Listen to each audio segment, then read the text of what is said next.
Good morning. Morning. We are holding on Daf Zion, page 7b,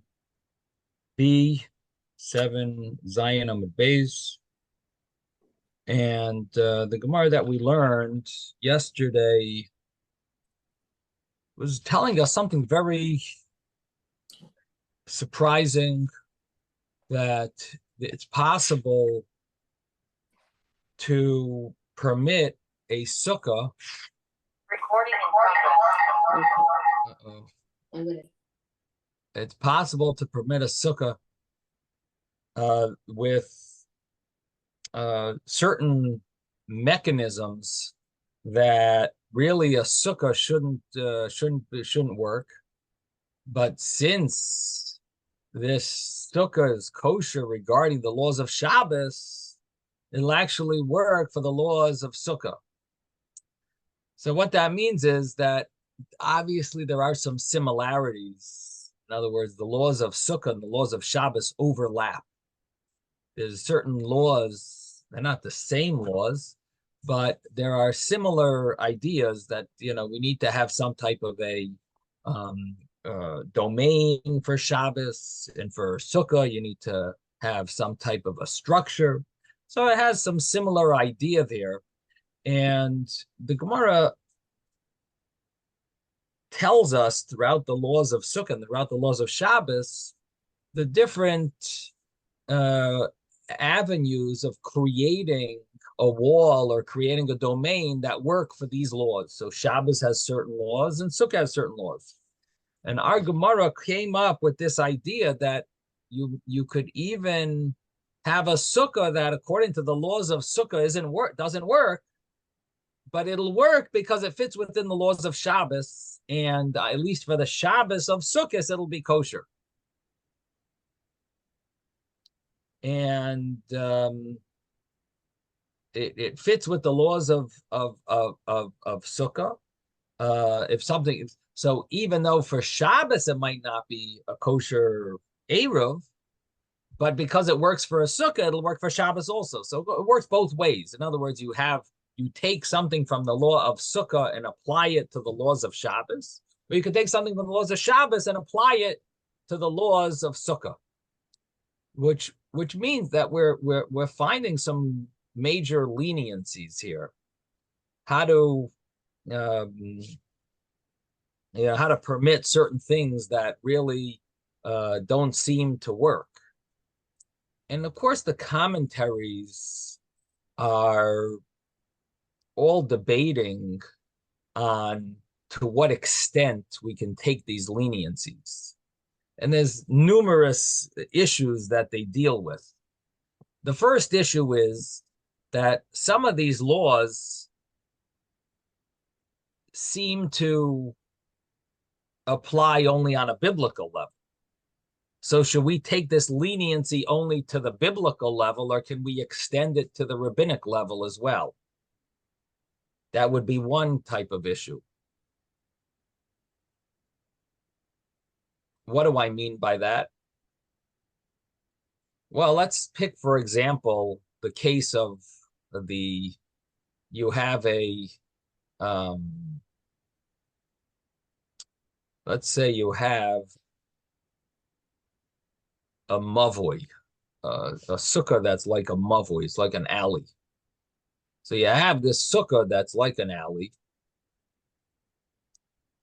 And regarding the laws of Shabbos, if you put a lechi, which is a little pole, next to the alley, next to one of the walls, sort of like a beginning of a third wall, of a middle wall that will connect the two walls. So you start it with a tiny little pole. So you got these two solid walls, and then you got another pole. So according to the laws of Shabbos, that could be considered a third wall, which would make this domain a private domain on a biblical level. But it doesn't make it a private domain on a rabbinic level. It only works for the biblical level. So now you want to say, okay, let me make a sukkah like that. Just one second.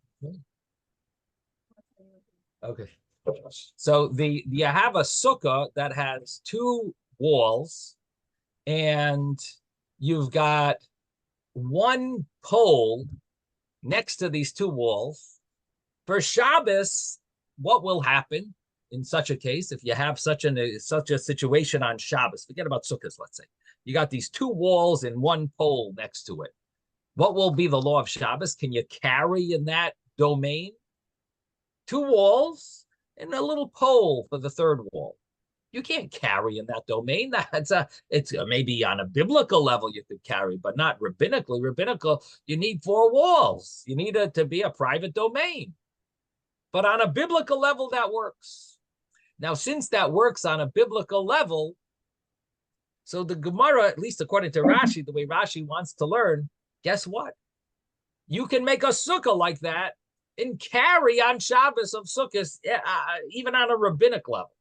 Now, that's taking it far. Of course, the other commentaries debate that that's the meaning of this. And they will argue. And some of the commentaries want to say, the other commentaries like Tosfos and the Ran, they basically want to say that the scenario is a little different. And the scenario there is where you have two walls opposite each other, like an alleyway, but you also have a third wall solid. The only thing is that you didn't put schach on your whole sukkah. You only put schach on the outer part of your sukkah, not near the third, the middle wall. There's no schach near the middle wall. So think about this scenario. You've got a three-wall domain, and you put schach by the opening, by the entrance of it, and it goes in, whatever, I don't know, a few feet, it goes in, but it doesn't reach the end wall. So what would be the case in that scenario? So on Shabbos, would that be what would be the case? What would be the scenario on Shabbos? Well, for Shabbos, if you put a little pole for your fourth wall, guess what? You're pretty much all set. You have three solid walls for Shabbos. You don't have a sukkah there, because the sukkah we have to talk about soon. If that's a kosher sukkah or not, we'll have to figure that out. But you have three solid walls. In the fourth wall, you've got your lechi. So now you've got a domain, a private domain, a reshus hayachid. Now, the thing is, now let's talk about sukkah. For sukkah, what do you have here? You basically only have two walls. Okay, you got a little pole for your third wall. Is it a tefach? No. At least according to Tosfos, the way he's learning. You don't have a tefach there.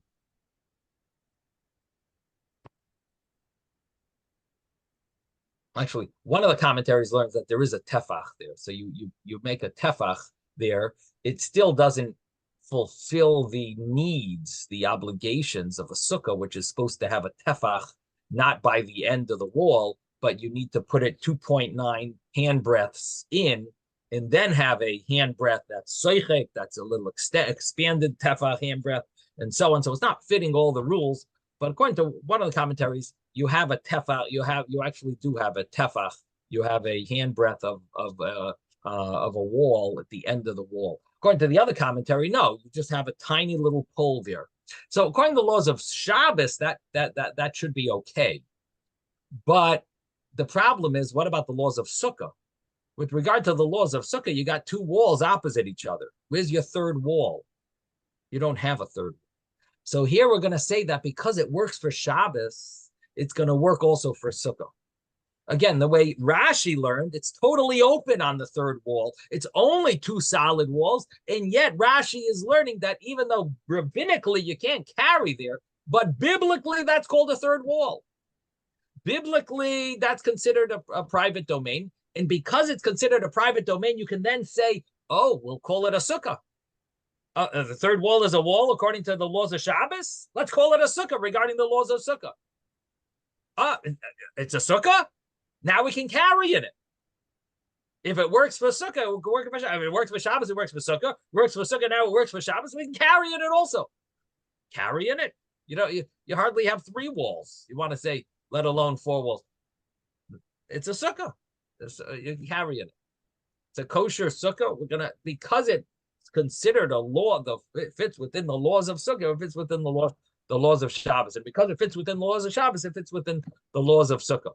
It fulfills the laws of sukkah. So that's the way Rashi learns. And according to the other commentaries, they say no. You got to figure out another avenue. The way they're explaining it is it really does fit within the rules of Shabbos because it does have a 3rd wall. You're just not using the 3rd wall for your sukkah because that inner wall that's attaching the 2 walls, the two parallel walls, that other wall, we'll call it the perpendicular wall. That wall, the schach doesn't touch anywhere near it, so that is not good for a sukkah, but it's good for Shabbos. And then you have a lechi, which is a little pole outside the sukkah. That's going to be considered your 4th wall for Shabbos, and because that's considered a wall for Shabbos, we'll call it a wall for your sukkah. Your schach does go to that pole, it reaches that pole. So we've got a 3rd wall for your sukkah, and that's all you need for sukkah. For Shabbos, you need 4 walls, and it does have 4 walls. Sukkah, you don't have anywhere near 4 walls because the schach doesn't reach that 3rd wall, but the schach goes to the front, and in the front, you're using your lechi. You have a pole there for Shabbos. That lechi, that works as a 4th wall, really, for your domain. So for Shabbos, we'll call it a 3rd wall. It's called a wall for Shabbos. It's called a wall for Sukkot. So again, what we're doing here in the Gemara is coming up with these leniencies where you're going to be able to use these walls from one law and use them for another law. And as I mentioned, it does get confusing with the commentaries. Number one, if something works on Shabbos of Sukkot, does that mean is it going to work during the weekdays of Sukkot? In other words, if it fits with the rules of, for example, let's say this case, you got your you have your 2 walls, and you have your little pole next to those 2 parallel walls. It's going to work for Shabbos, right? That's going to be considered a sukkah for Shabbos. Now, is that going to work for the weekday? It's considered a domain for Shabbos, so we'll call it a sukkah. Can we use it during the weekday of Sukkot? It'll work for the Shabbos of Sukkot because it's called a wall now. Today it's called a wall because it's Shabbos. Tomorrow, which is the 2nd day of Sukkot, which it's not Shabbos, it's a Sunday. It's not called a wall, so maybe it won't work. Again, these are the discussions and the commentaries and arguments, of course, in Machleksim about this. And but in any event, there are a number of things that they debate about with regard to these laws, but this is the general concept, at least, that you have, and that is about using the laws of one and trying to, and we're calling it migu. Migu is a term used throughout Shas, but a few different. It's used in different areas. One of the things is that it's used for is, since I could have said this, you should trust me when I say that. Migu, that since I could have lied and I could have said the other thing, so therefore, when I'm saying this, it should be acceptable or trustworthy, or I should be able to benefit from what I could have claimed as much as I could have claimed. So there's a concept of migu when it comes to monetary laws. Here we're using migu to say, since it's considered a halachic wall or a domain regarding Shabbos or regarding Sukkah, it should fit with regard to the other case. So that's just a little general idea of this Gemara. And again, it's a complicated Gemara because you have to constantly keep asking yourself, how does this going to work? Just because it's considered it fits the biblical law, how does that allow us to, on a rabbinic level, how does it fit? And then there's other issues as well. For example, one of the issues that you have to work out over here is there is a rule that a sukkah has to be fit for all the days of Sukkot. And if it's not fit for all the days of Sukkot, for the 7 days of Sukkot, then it's not good for any of them. So if this sukkah would only be kosher for Shabbos, would that be a problem? No, does that mean it's not even a kosher sukkah on Shabbos? The Gemara seems to say it is kosher, but if it's kosher only for Shabbos, how could that work? Doesn't it need to be a sukkah that's fit for all the days of Sukkot? So that's one issue that the commentaries try to deal with, and one of the answers that they give is that it's because it's considered kosher. In other words, the migu works to permit it. It works also to permit this law as well. So in other words, because you have a migu that's permitting it and allowing it, even though it doesn't fall within the category of laws that normally we obligate you to have, doesn't fit within the criteria that you normally need. So this criteria as well is sort of like overlooked, and so and these are some of the questions that are discussed. Okay, so Rabbi, yes, I'm not understanding something. If it's kosher for Shabbos, isn't that for sure it should be a kal v'chomer that it's kosher when it's the weekday. Shabbos is more strict and more details. So if it's kosher for Shabbos, then for sure it should be kosher for Sunday. Yeah, regarding the laws of carry, but regarding the laws of sukkah, it might not fit within the criteria of what makes a kosher sukkah. So it might fit the rules of Shabbos, and because it fits the rules of Shabbos, so Shabbos of Sukkot you could carry in it, and you could use it and eat in it because of it. We'll call it a sukkah for Shabbos. But regarding the laws of sukkah, you didn't really fulfill all the qualifications that are necessary to make a kosher sukkah. And so because it's not Shabbos, you can't call that a wall. For example, this scenario where you have the two walls that are parallel, and you have a third pole. That's on you have a pole. It's not even a tefach. How are you going to kosher? How can you call that a kosher sukkah? During the, on Shabbos, you call it a wall. So we'll call it a third wall. Because Shabbos calls it a wall, we'll call it a wall also for sukkah. It doesn't fit within the rules that we've learned about sukkah. But the Gemara on page 7 says that's good enough, called migu. It's a new law called migu that allows it to be a kosher sukkah. Kosher sukkah on Shabbos. Because it's called a wall for Shabbos, we'll call it a wall for Sukkah. We'll call it a wall. But then Sunday comes around, and you say, is this a wall? I have two walls for my Sukkah. Oh, I have a pole? Is a pole a kosher Sukkah? Does a pole make a third wall? A little pole that's not even a handbreadth? Doesn't make a Sukkah. So that's why it might be good for Shabbos, but it won't be good for a Sukkah. So in other words, it'll be good for the weekday. Like, in other words, you can carry. If it works for Shabbos to carry, then for the weekday, for sure you could carry. That's true. But you can't eat in it. There are commentaries that want to say that it is, that once it's kosher for Shabbos of Sukkot, the leniency applies for the rest of Sukkot.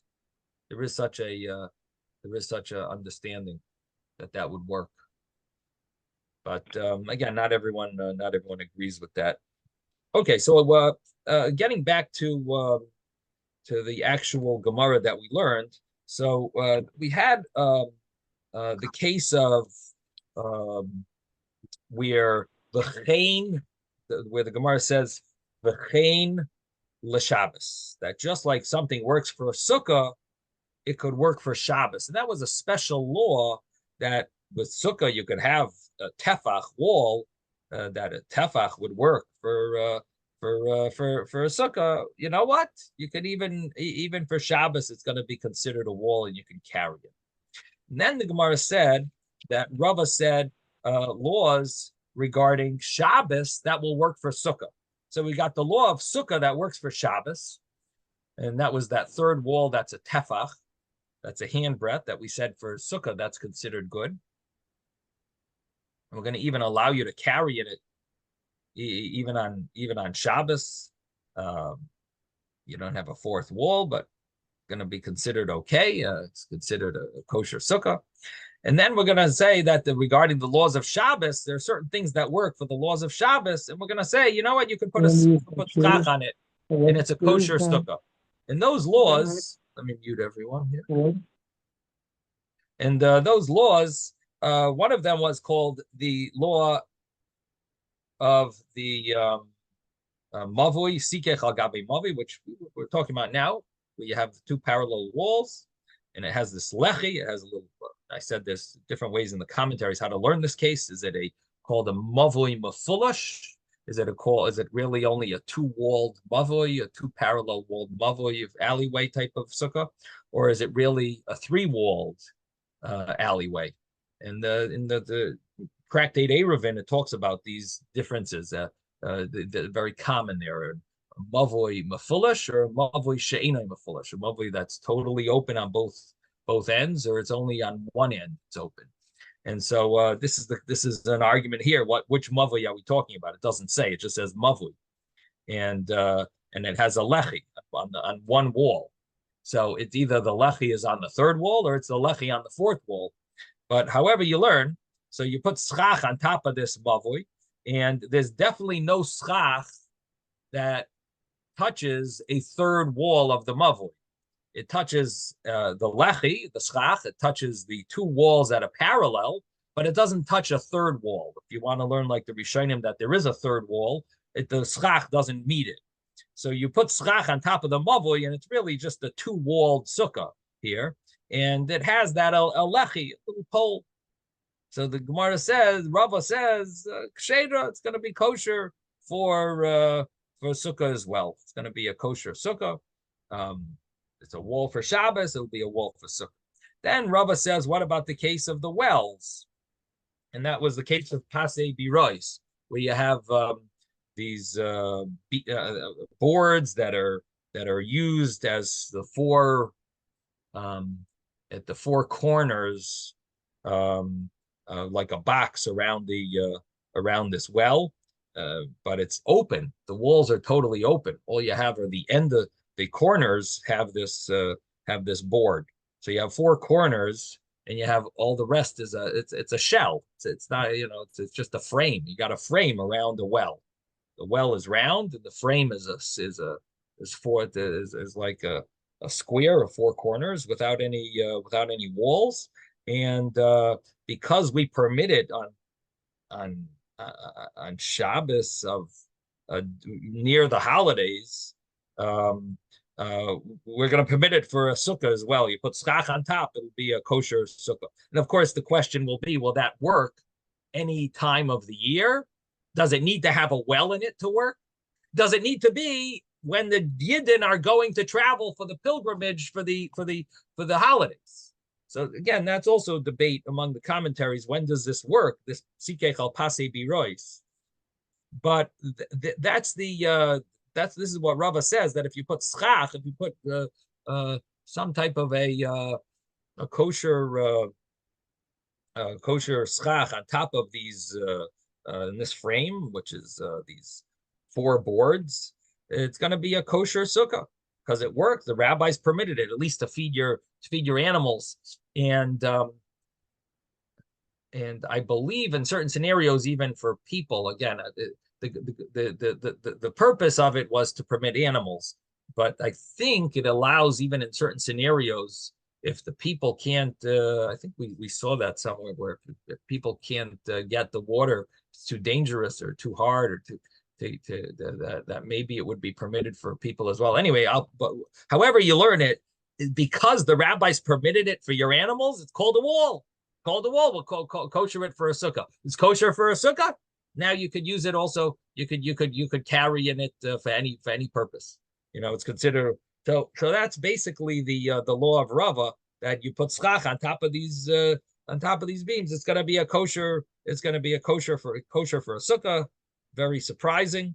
You don't have walls, but it's considered a reshus hayachid. It's considered a private domain biblically. And the rabbis didn't say any rabbinic laws about Shabbos here, because it was a necessity, at least for the animals to drink. So they removed their rabbinic laws.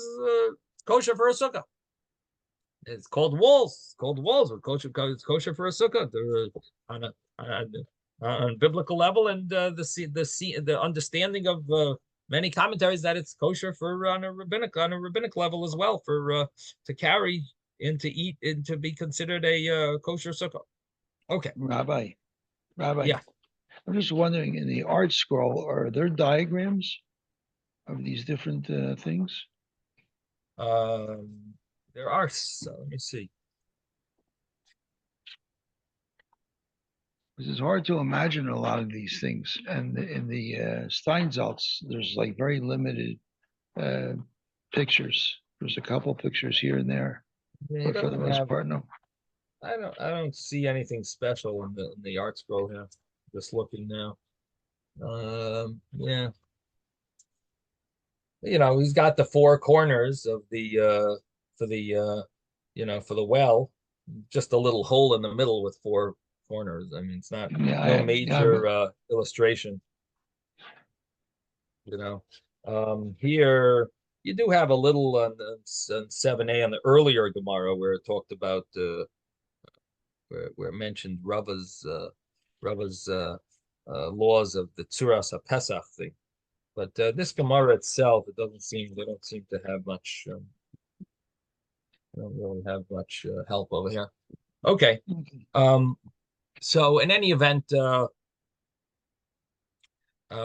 Gemara then said that why do we need all of these statements of Rava? Can't you learn one from the other? The Gemara said, well, they're not really automatic, one from the other, because the case of the mavoi, which is the two parallel walls, there you at least have two solid walls. So maybe that's why we're going to permit it to be considered a sukkah. But the case of the pasei birois, the case of the well, there you don't have any walls. I would think maybe that you can't use as a sukkah at all. There's nothing. They got some frame. You got a little frame over there. You don't have walls. And then the Gemara says, if it only said the case of the well, because over there at least we call that four walls. But the case of the mavoi, the two parallel wall case of the alleyway, that case isn't considered four wall. So in other words, so there's a pro and a con to each of these cases. And therefore, we can't necessarily learn one from the other. And therefore, we consider, we have to mention both. Rava has to spell them out. And then Rava goes and then the Gemara says that Rava's other statement that we started with is also not automatic from these, because these two cases are laws regarding Shabbos. And because it's a law regarding Shabbos that's considered a wall, we're going to extend that law to the law of Sukkah, the more lenient case. So the laws of Shabbos, this fulfills those very strict laws of Shabbos. So we'll say, even though it doesn't officially work for Sukkah, but it works for those very strict laws of Shabbos, we're going to say Migu will work for Sukkah as well. But something that works for a Sukkah, which is much more lenient, that doesn't have death penalty, doesn't have the capital punishment that the laws of Shabbos carry. So the laws of Sukkah are much more much less strict. So if it works for a Sukkah, not necessarily will this be kosher enough for Shabbos. And therefore, Rava has to spell out that law as well, that v'chein, that he says similarly, l'Shabbos, v'chein l'Shabbos, and he says that the law of Sukkah will work also for Shabbos.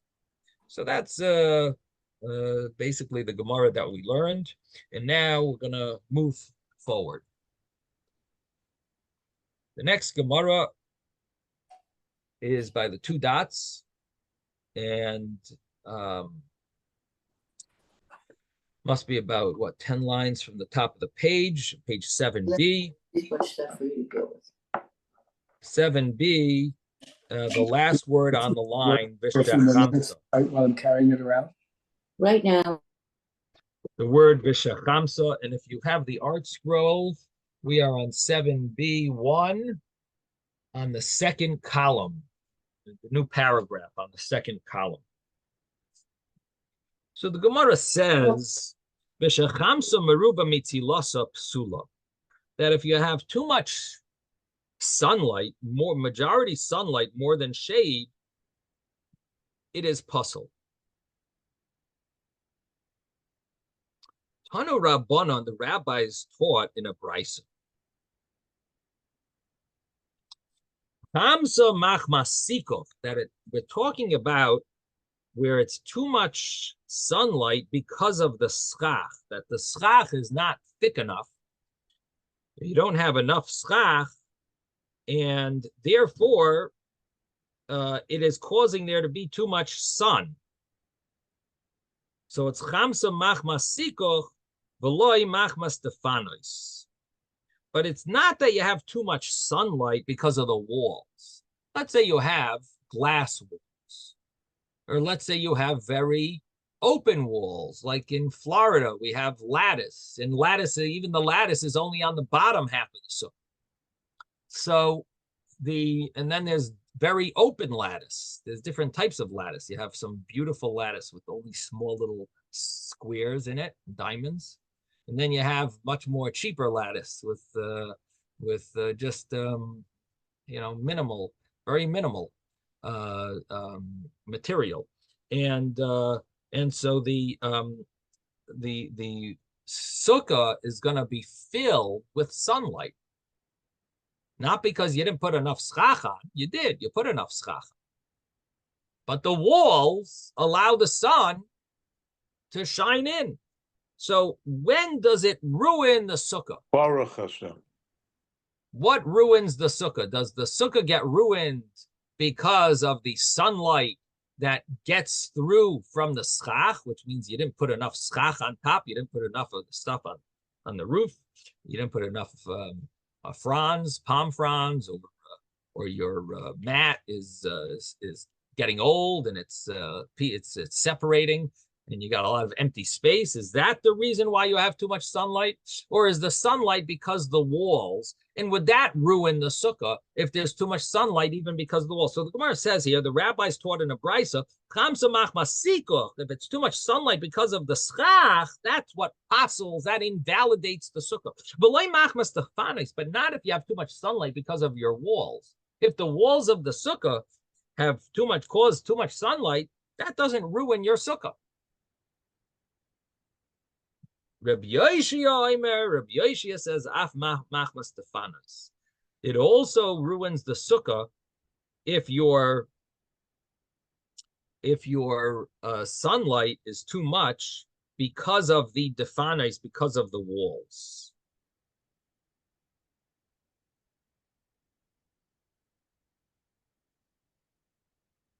Now the Gemara says, "What is the source?" So, Amar Rav Yemar bar Shalmiya Mishmei Dabai. My time with Rabbi Yoshia. What's the reason of Rabbi Yoshia? What's his source? Why would you need walls that don't allow sunlight? Schach generally means it protects you, but the walls are walls. That doesn't say the walls have to be masachech. Where do you get this idea that the walls need to protect you from the sun? So he says, well, the reason of Rabbi Yoshia is the chsiv, as it says,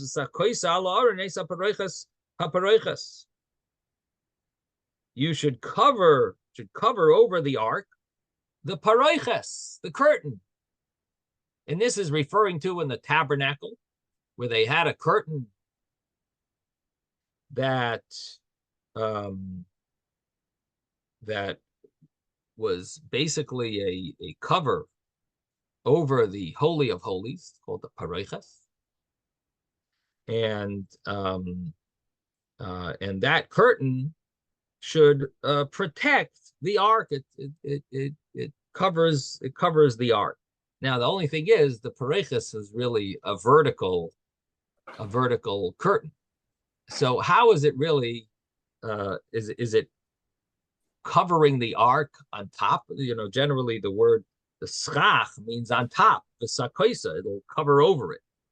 So the simple reading, of course, you would read it more, it protects the ark. It shades the ark. It's like a shade over the ark, but it's not physically over the ark. It's not covering. It's not physically over the ark. So the Gemara says, mechitzas, paroiches mechitzi, v'kakayir achmanas chacha. The paroiches, that's a mechitza. It's a it's not a tent. It's a wall. And the Torah calls it a schach, like something that covers over. Alma mechitza keschach be'inan. So we see from there that the mechitza needs to be just like the schach. So in other words, that if it has to be a mechitza, it has to be a schach. So it's a divider, mechitza, but a mechitza needs to be like the roof, and that would mean that for a sukkah you would need the divider, the mechitza, the wall to be like the roof. Rabbanon. So what do the rabbis do with that? Why? How do they? So the Gemara answers the Rabbanon. The rabbis understand that actually it says v'sakoisa, it has to be covered over. It means ahu denikov beit porta. You have to actually bend it over a little, the mechzei keschach, that it'll look like it's covering over it. So it has a little roof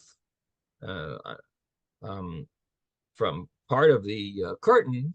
You bend it over a little, and therefore it looks like it's schach over the ark, and that's considered that's why it's called schach, the sakoisa.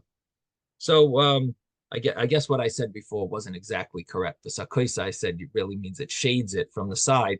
The rabbis don't learn that way. The rabbis learn that it means you actually do have to put it a little, bend it over a little, that it should look like schach. So the sakoisa means it has to look like schach. And when you bend it over a little, the nekaf beit porta, that it looks like a roof over the ark, because you fold it over a little. So that is the rule with regard to having walls that are regarding walls that maybe are going to let the sunlight come in. And Rabbi Yoshia seems to be of the opinion that you have to be extra strict, that you need to be careful that the sunlight doesn't come in. Now, we learned the Gemara yesterday or the day before about having a sukkah that is just poles. If you just have vertical poles, and there's 8 inches of space in between each of these vertical poles, and we said that will work for Shabbos and it'll work for Sukkot, vertical poles. Will that work according to Rabbi Yoshia? We said it even works for Shabbos, because since they're within 8 inches, they're 8 inches apart, it means it's less than 3 handbreadths. And even the laws of Shabbos, that normally you can't have too much open space, but here it's considered like it's attached. The law of Lovin says it's attached, and it's considered, and therefore it even works for Shabbos. So such a sukkah should work. Will Rabbi Yoshia allow such a sukkah? No. Rabbi Yoshia would argue on that previous Gemara. And Tosfos spells it out before. Tosfos says this doesn't fit with Rabbi Yoshia. Rabbi Yoshia says that the walls need to have majority shade.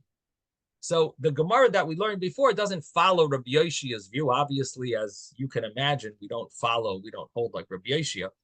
But Rabbi Yoshia's view was that it needs to be a wall that protects you from the sun, just like the schach needs to protect you from the sun. The wall also has to protect you from the sun.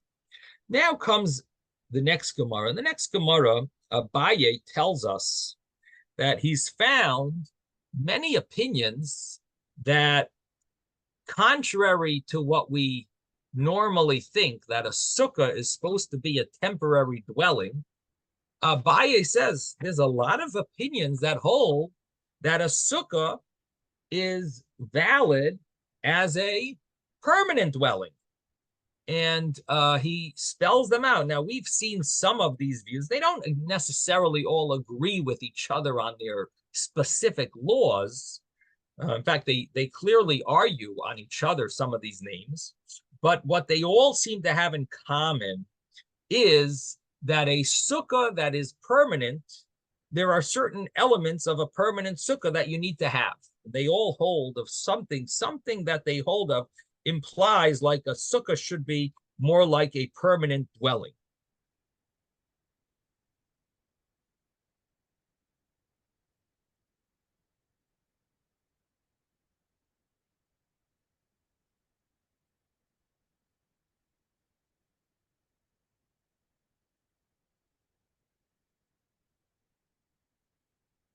It's interesting. One of the commentaries says that the source of this debate is based on the pasuk where it says it should be for 7 days. So one way of understanding that it's sukkah is that it says Chag HaSukkah is tasa l'cha shivas yamim. So one of the understandings would be, it says for 7 days, it should be a holiday you should make for yourself for 7 days, means the sukkah should be for 7 days. So it's coming to tell you that it's a temporary. It's something you would live in for 7 days. The other opinion is no, 7 days means something that has to exist for 7 days. It can't be so like temporary. It has to be more solid. So they base it on this pasuk of 7 days. Does 7 mean, is that a sign of being temporary or more solid? And I think it's connected to the idea of the fact that a week is 7, that Hashem created the world in 7 days. So that sounds like something more permanent. On the other hand, 7 days is a very short period of time, and it's if a sukkah should only last for 7 days, maybe it's emphasizing specifically that it should only last for 7 days. So in any event, this is the debate here is regarding this sukkah of 7 days. I'm sorry, this sukkah, how permanent or temporary. Where do we find any rabbis that hold that it should be permanent? So here Abaye says that we find a lot of rabbis that say it's permanent. Amar Abaye says Rebbe, Reb Yoshia, Reb Yehuda, Rabbi Shimon, Rabbi Gamliel, Rabbi Shammai, Rabbi Eliezer, V'acherim. All of these rabbis,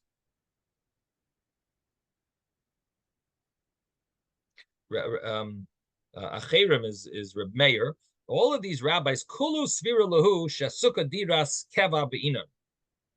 That everyone, all of them hold that a sukkah, you need to have a diras keva. It has to be permanent.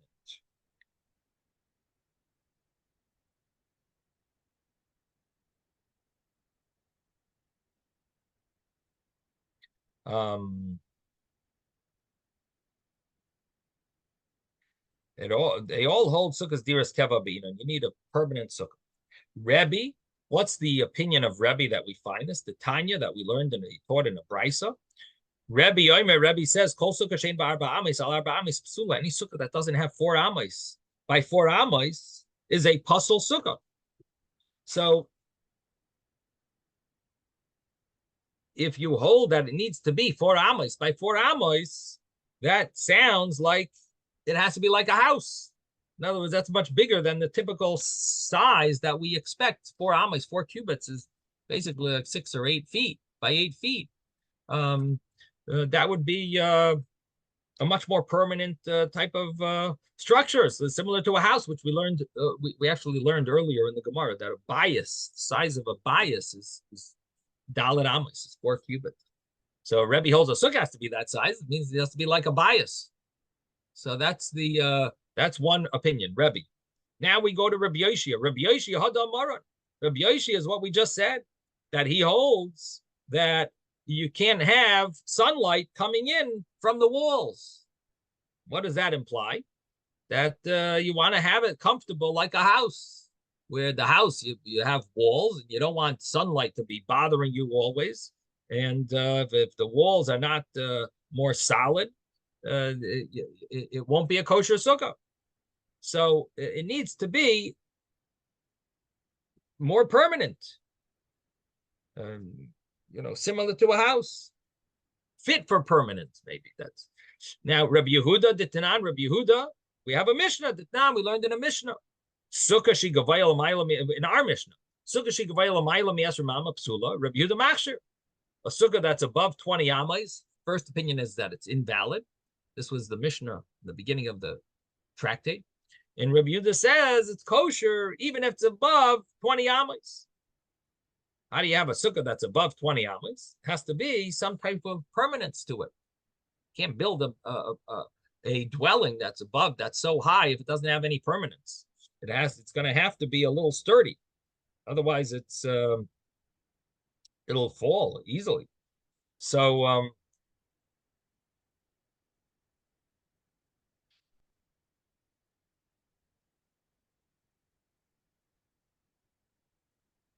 it must be that a sukkah. Now you see from here, does Rabbi Yehuda allow a small sukkah? Yeah, but he also allows a large sukkah. He's not saying it has to be permanent, but it's also kosher if it's permanent, because you see, I mean, if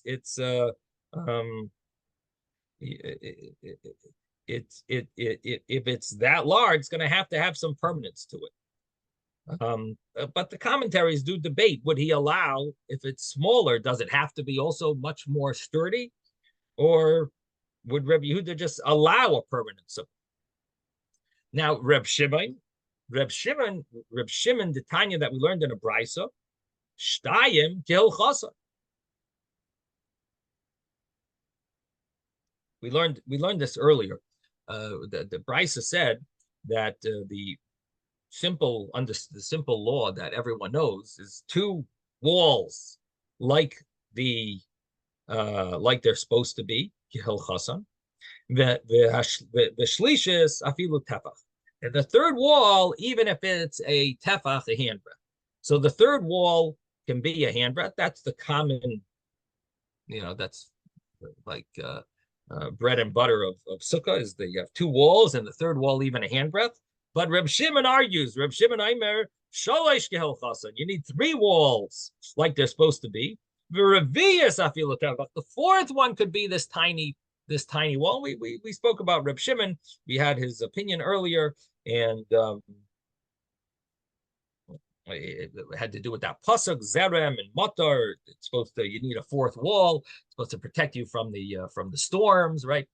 So but it could be, but he allowed, even if it's a tefach, according to the halacha, because the halacha l'meisha misinai, because the tradition we have from Sinai, that even a tefach is good, or even a handbreadth of the fourth wall. But basically, Reb Shimon holds you need to have four walls, and he learns it from that pasuk about it's got to be protection, more protection. So you see, he seems to hold similar. Knows that it has to be more keva, more permanence.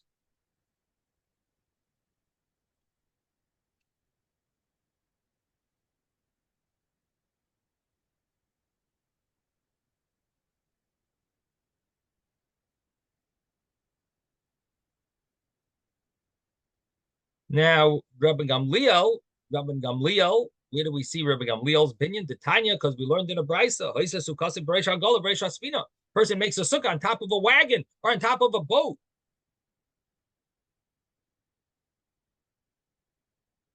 Rabbi Gamliel, Paisel, Rabbi Gamliel says it's puzzle, it's invalid. Why? It moves around. It's moving around. It's not permanent.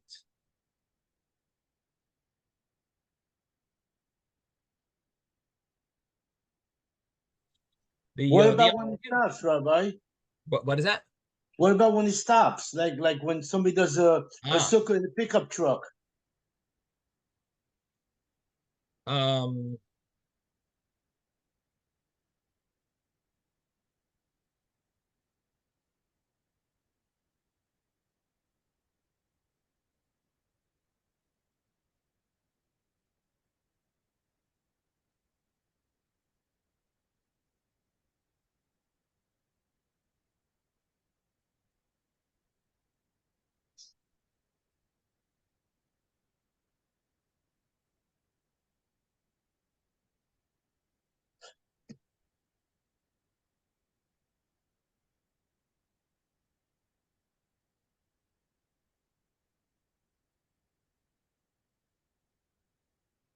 So if you look in Rashi, Rashi says, since it moves around, it looks like it's arai.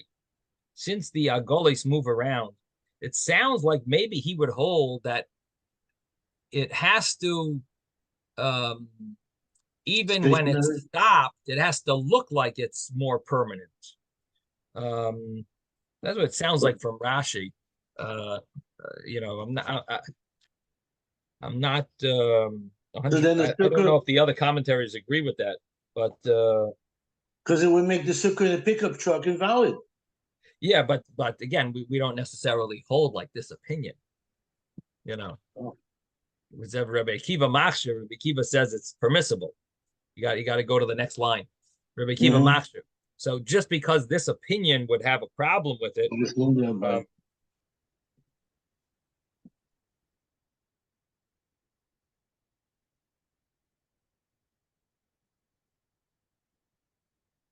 now, what's the problem with a sukkah on a boat? So the sukkah on the boat, it's not because it moves. The problem with the sukkah on the boat is because it won't be able to handle a irregular wind. So Rabbi Gamliel holds that an irregular wind, if that would knock down a sukkah, that would make it that it's not a kosher sukkah. Why? Because he needs to have more permanent. Rabbi Akiva says no. A regular wind that would knock down a sukkah would make your sukkah invalid. But a permanent, but if it's not a regular wind, an irregular wind, that's okay if that would knock your sukkah down. So if a hurricane would knock your sukkah down, your sukkah is still kosher. But if a regular wind would knock it down, that's a problem. And that's why you have to be very careful, actually, when you use these pop-up sukkahs. Not necessarily are they kosher. I used to have an easy pop, similar to a pop-up sukkah. So like a snap, it would snap in place sukkah. It would snap in place, and I would bring it to nursing homes and use it there and wheelchair the people into it and give them this great experience of a sukkah, which I don't think anyone in the history of Florida ever did for these facilities that are very few Yidden. They never had a sukkah there. But anyway, so certain places I realized that the wind in certain locations is just so strong. So I built into this sukkah. I built like a few pieces of wood on the bottom of it, and I would put cinder blocks to hold it down. In this way, at least it was considered somewhat, kosher. But the winds here in Florida are so strong in certain places that if your sukkah can't handle a regular wind in that place, that would seemingly invalidate your sukkah. So it's got to be somewhat. So you can't just throw up your sukkah and say, I have a pop-up sukkah. It might need to have a cinder block. You might need, or a few cinder blocks, and even then, it's questionable. In fact, I lent one of my pop-up sukkahs to some rabbi who needed it over Simchas Torah. He never returned it. It blew away. But it over Simchas Torah. Shmini Atzeres. He wanted it for Shmini Atzeres. So he borrowed it for Shmini Atzeres. He needed it for Shmini Atzeres. I was trying to figure out. And anyway, it didn't get back. It flew away. Okay, so that's Rabbi Akiva's opinion. Now we have Beis Shammai. Beis Shammai did not mishahaya roishay v'rubik b'sukkah. And this also we've learned before about Beis Shammai, that he said that if your head and the majority of your body are in the sukkah, and your table is in the house, Beis Shammai poislin. Beis Shammai says that's a puzzle. That's puzzle. They consider that.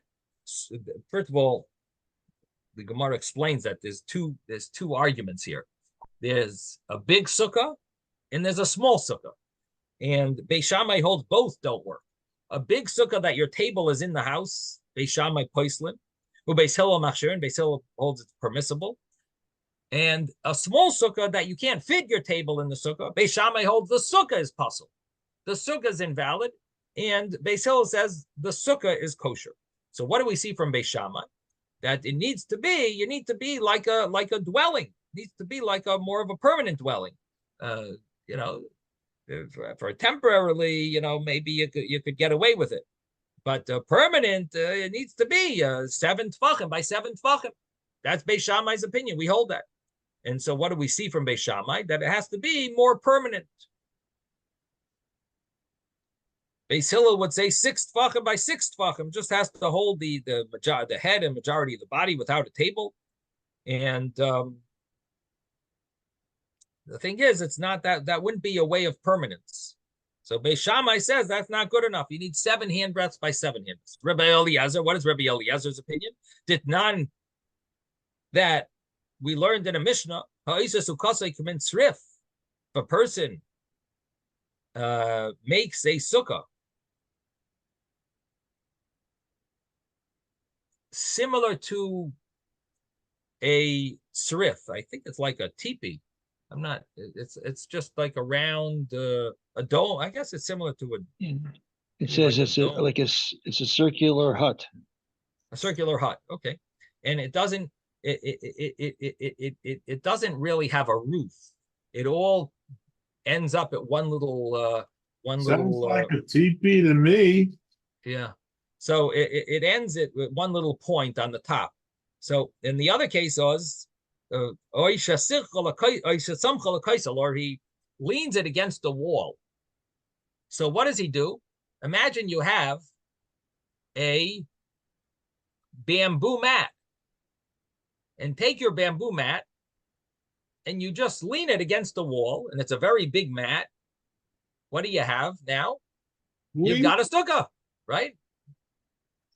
Seemingly, you have a sukkah, you have schach, you have a wall. I don't know what that's called, if it's a wall or a schach, but Rabbi Eliezer paisel. Rabbi Eliezer says it's puzzle if ein lo gag. It doesn't have a roof. It's not the normal way of living. You can't live in a house that's like in that's it's not proper living. You need to have it's not fit for dwelling permanently. The rabbis say it's kosher. It's considered kosher. And then you have a chayrim. Reb Meir Detanya chayrim oimrim. A chayrim says sukkah suya k'shoivach. A sukkah that's made. It's some type of a dovecote. Tower that's sorry. A dovecote. Dovecote. It's like a tower made for pigeons. Psula. It's considered puzzle. It doesn't have corners or walls. Not normal to live in such a type of structure. So it has to be, you got to have walls, it's got to have corners. Okay, so that's basically all these names that we've gone through. Must be about 10 names here. That all of them seem to hold about diras keva, that a sukkah needs to be permanent. Okay, we're going to stop here. Rabbi, yes. At the beginning of this whole piece, there's a footnote here. On the chulu severe lahu, they all hold. So he says that there's an accepted halachic principle dating back to the time of the Gaonim, that wherever the Gemara presents the opinions of multiple sages as a single approach, the halacha is not in accordance with that approach. The Gemara presents all the opinions as one approach, only to teach that despite nuanced differences between them, they all represent an approach that is rejected and not ruled as halacha. Yeah, wow. So in other words, we don't follow it. That's a rule throughout Shas. We don't follow the lists. Very nice. Very nice. Okay. Shkoyach. Okay, have a wonderful day, everyone. Wait, Thank you, Rabbi.